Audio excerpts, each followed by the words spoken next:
بدلہ نہیں گر سکتا، جس کے حکم کے بغیر کوئی نفس تن نہیں مار سکتا۔ ازل میں بھی وہی تھا، ابد میں بھی وہی ہوگا، جب کچھ نہیں ہوتا تب بھی وہی تھا، جب کچھ نہیں ہوگا تب بھی وہی ہوگا۔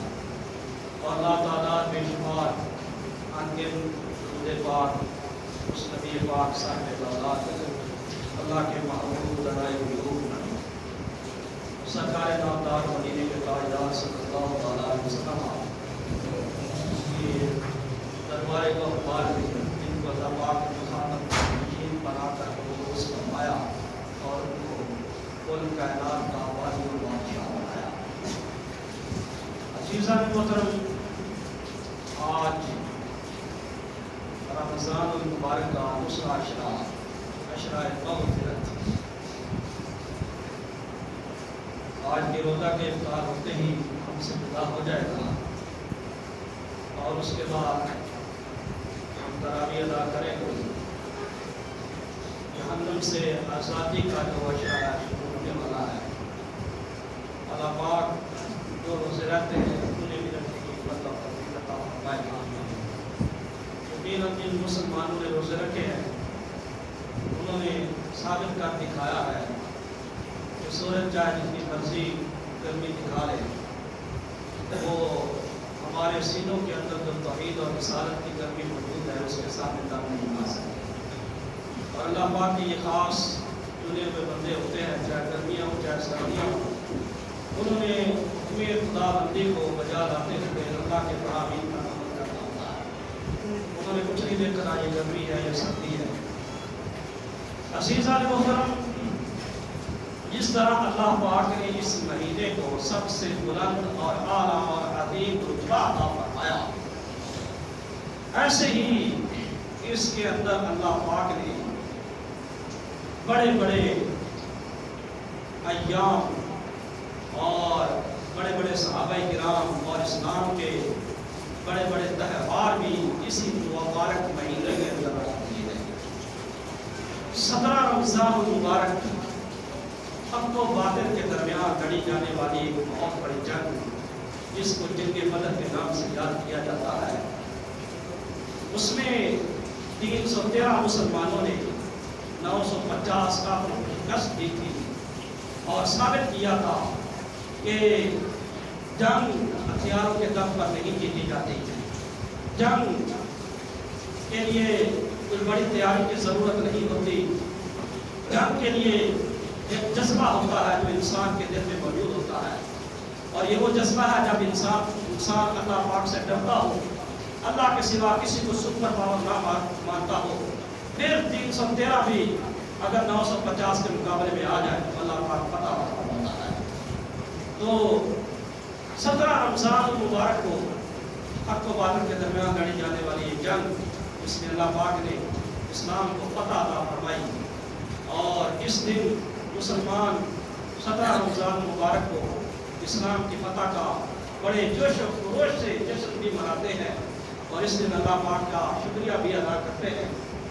پھر 17 یا 18 رمضان کو مسلمانوں کی امی جان حضور علیہ السلام کی زوجہ محترمہ حضرت عائشہ صدیقہ رضی اللہ تعالیٰ عنہ آپ کا مثال بھی ہے۔ اور آج 20 رمضان المبارک ہے، آج کے دن اللہ پاک نے مسلمانوں کو مکہ فتح عطا فرمایا، اس کو فتح مکہ کے نام سے بھی یاد کیا جاتا ہے۔ اور پھر اس کے بعد 21 رمضان مبارک آئے گا، اس میں مولا علی رضی اللہ تعالیٰ عنہ کی شہادت بھی ہے۔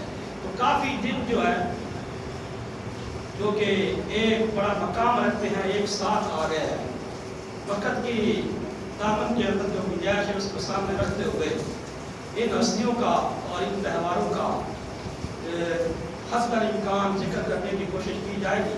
اللہ پاک ہمیں غور کے ساتھ سننے کی اور دوسروں کو سنانے کی توفیق عطا فرمائے، اور سنا کر عمل پیرا ہونے کی بھی توفیق عطا فرمائے۔ عزیزان محترم، بات شروع کرتے ہیں۔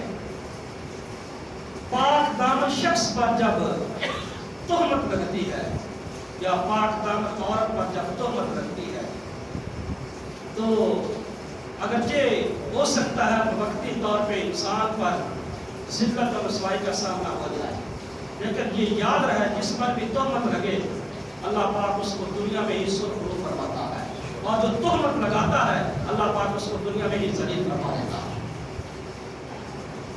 اس کائنات میں بڑی بڑی تہمتیں لگی، 3 تہمتیں وہ تھیں کہ جہاں اللہ پاک نے اپنے نیک بندوں اور بندیوں کے حق میں ان کے پاک دامن ہونے کے حوالے سے گواہی دی، لیکن درمیان میں کسی کو وسیلہ بنایا۔ مثلا حضرت یوسف علیہ السلام پر تہمت لگی جس وقت زلیخا نے سارے دروازے بند کر دیے، اور بعد میں تہمت جو ہے حضرت یوسف علیہ السلام پر لگا دی، تو اس وقت ان 7 دروازوں کے اندر کوئی موجود نہیں تھا، خدا جانتا تھا حقیقت کیا ہے یوسف اور زلیخا کے درمیان۔ تو عزیز مصر کے سامنے تہمت لگا دی کہ یوسف علیہ السلام نے میرے ساتھ زیادتی کی کوشش کی ہے، تو اس وقت کوئی گواہی دینے والا موجود نہیں، لیکن اللہ کے نبی حضرت یوسف علیہ السلام پریشان نہیں ہوئے، انہوں نے اللہ پاک کی بارگاہ میں التجا کی، مولا کائنات میں اس تہمت کو اپنے اوپر لے کر دنیا والوں کے سامنے ذلیل و رسوا نہیں ہونا چاہتا، مولا اگرچہ یہاں ناممکن ہے میری بے گناہی ثابت ہونا، لیکن میرے مولا تو دنیا کی ہر چیز پر قادر ہے، تو سب کچھ کر سکتا ہے، میری بے گناہی ثابت کر سکتا ہے۔ ایک چند دنوں کا بچہ تو بول بھی نہیں سکتا، اس نے کیا بولنا ہے، کیا گواہی دینی ہے، اس کے حق میں تکلم جو ہے وہ بھی محال ہے۔ وہ بچہ پڑا ہوا تھا، اللہ پاک نے فرمایا کہ پیارے یوسف ان سے کہو کہ یہ بچہ پڑا ہوا ہے، یہ بول کر بتائے گا کہ اگر یوسف علیہ السلام کا قمیص آگے سے پھٹا ہوا ہے پھر یوسف جھوٹا ہے، زلیخا سچی ہے، اور اگر قمیص پیچھے سے پھٹا ہے یوسف سچے ہیں اور زلیخا جھوٹی ہے۔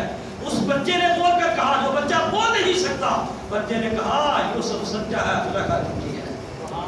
ٹھیک ہے نا؟ تو یہ چیز ہے، اللہ پاک نے وہاں پر گواہی دی حضرت یوسف علیہ السلام کی پاک دامنی کی، لیکن درمیان میں ایک بچے کو وسیلہ بنایا، خود گواہی نہیں دی۔ جس وقت جریج اللہ کا ایک نیک بندہ، اس پر ایک کنجری نے تہمت لگائی، ایک عکاسہ نے تہمت لگائی، ایک چرواہے سے اس نے بدکاری کروائی اور اس کا بچہ پیدا کیا اور الزام لگا دیا کہ یہ جو اللہ کا نیک بندہ گرجے میں بیٹھا ہے اس نے میرے ساتھ یہ بدکاری کی ہے، یہ بچہ اسی کے یہ کرتوت کا ایک ثمرہ ہے۔ تو اللہ پاک نے جریج کو کہا کہ یہ جو بچہ ہے نا، جو ابھی پیدا ہوا ہے، اس کو کہو کہ تو بتا تو کس کا بچہ ہے، تو بتا تو کس کا بچہ ہے۔ حضرت جریج نے اس کی طرف اشارہ کیا، وہ بچہ بول پڑا، اس نے کہا یہ اللہ کا نیک بندہ میرا باپ نہیں ہے، میرا باپ کوئی اور ہے۔ اس وقت جو ہے وہ انہوں نے گواہی دے دی۔ تیسرے نمبر پہ جب حضرت مریم علیہ السلام، حدیث ابن مریم کی والدہ مائدہ پر تہمت لگی، لوگوں نے کہا تیری تو شادی نہیں ہوئی، تیرا تو نکاح ہی نہیں ہوا، پھر تو بچہ کہاں سے لے آئی؟ تو حضرت سیدنا عیسیٰ ابن مریم پنگوڑے میں تھے، پہلے دن کے بچے تھے، پنگوڑے کے اندر یوں اٹھ کر بیٹھ گئے اور فرمایا انی عبد اللہ، لوگوں میں اللہ کا بندہ ہوں، لوگوں میں کہا ہوں اللہ کا بندہ ہوں، آتانی الکتاب وجعلنی نبیا، اللہ نے مجھے کتاب عطا فرمائی اور مجھے نبی بنا کر بھیجا۔ تو لوگوں نے جب دیکھا ایک دن کا بچہ ہے، پنگوڑے میں بیٹھ کے عیسیٰ ابن مریم گواہی دے رہے، بول رہا ہے بچہ جو بول نہیں سکتا، لوگوں نے کہا جو مریم ہے بدکارہ نہیں ہے، یہ تو اللہ کی ایک بندی ہے۔ تو یہاں دیکھیں تینوں مقامات پر جب اللہ کے نیک بندوں اور بندوں میں تہمت لگتی ہے، اللہ پاک گواہی دیتا ہے، لیکن درمیان میں بچے کو وسیلہ بناتا ہے۔ لیکن جب تہمت لگی آپ کی اور میری پیاری امی جان حضور علیہ السلام کی زوجہ محترمہ سید ابو بکر صدیق رضی اللہ تعالیٰ عنہ کی صاحبزادی حضرت اما عائشہ صدیقہ رضی اللہ تعالیٰ عنہ پر عبداللہ بن ابی اور اس کے جو 7 ویلے ہوئے تھے، انہوں نے اما عائشہ صدیقہ رضی اللہ تعالیٰ عنہ پر تہمت لگائی، تو اس وقت گواہی دینے والا کوئی موجود نہیں تھا۔ میرے نبی پاک صلی اللہ علیہ وسلم اپنے صحابہ سمیت پریشان کھڑے ہیں، مولا آپ گواہی کون دے گا؟ اللہ پاک نے فرمایا اب کسی بچے کو وسیلہ نہیں بناؤں گا، سارے مسلمانوں کی ماں کی عزت کا مسئلہ ہے۔ قرآن پاک کے اندر پوری سورت نور لے کر فرما دی اور فرمایا کہ عائشہ صدیقہ کا دامن پاک ہے۔ نعرہ تکبیر، نعرہ رسالت، نعرہ حیدری،